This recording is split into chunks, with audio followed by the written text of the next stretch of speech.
Hey friends, I got a 2014 Chevy Silverado LTZ 5.3 liters, a 4x4. So I had engine oil leaking on my driveway and wherever I drove, right there, parking on the street. And it was a good one on my Rockscape yard. So I took it to a local shop. I was gonna completely get it done there, but they wanted $500 and I just didn't want to pay that.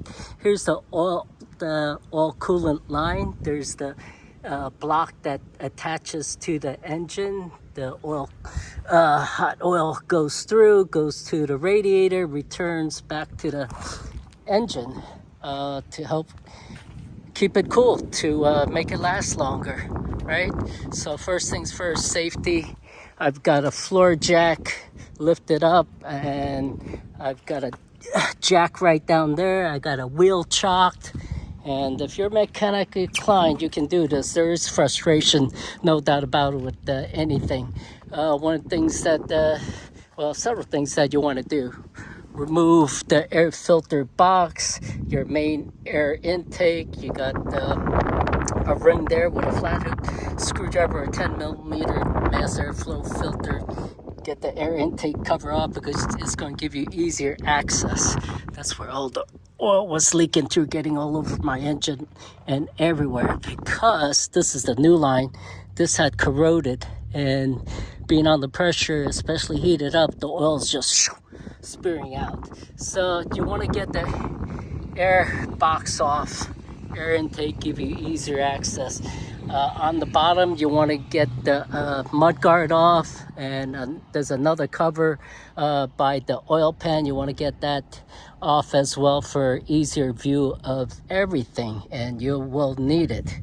Okay, first things first, after getting the easy stuff off and making sure your vehicle's safe to get underneath, taking off the two aluminum tubing from the top. So there are these rubber grommets, protective covers that go over. What you're going to have access to is this part right there, and what you're going to have are these clips that you need to get off. Use a pointy end pick, because there's no ears on these to really get it in. You need to try to get those two ends to face up so you can have access, and you just gonna have to keep on prying, somehow get it wedged to be able to lift this up, get in wind and pull it out. Don't lose it, because new part does not come with it. So once you got that off, both, you just need to give the top end some pull. First thing, make sure you got drop cloth,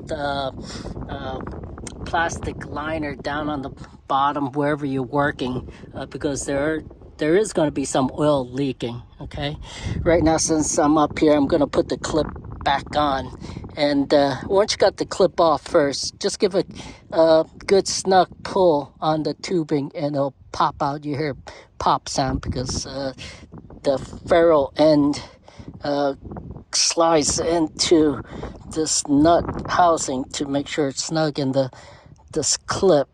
You know what, I'm going to do it a little later. Oh, I may have it. It's almost like plumbing clamps. It fits in an opening slot, and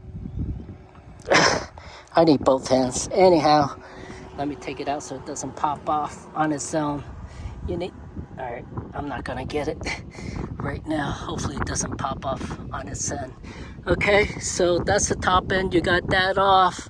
You got those housings off. Getting underneath, it's a wigwam, because that thing comes in one piece with elbows and so forth. You're gonna have to have a view through this end, because that's where the new tubing, old tubing, is gonna go through, and it's a juggernaut right in there. But one thing I learned watching several YouTube, and not single one was perfect for my use, especially a 4x4. So what I did, getting the old one off, I cut it in two pieces, as I mentioned, to get it out. But let me go in the back. What the kicker is that it's gonna make this job super easier, which I learned to do. You're gonna get it 18 millimeter impact driver would be nice.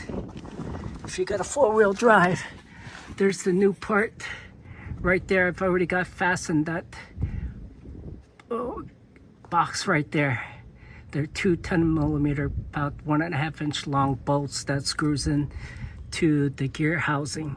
So what made the job easier after frustration, and today I took this rock guard off. I think it's 15 millimeter. You could just loosen up one end and slide it around, or just take the whole thing off.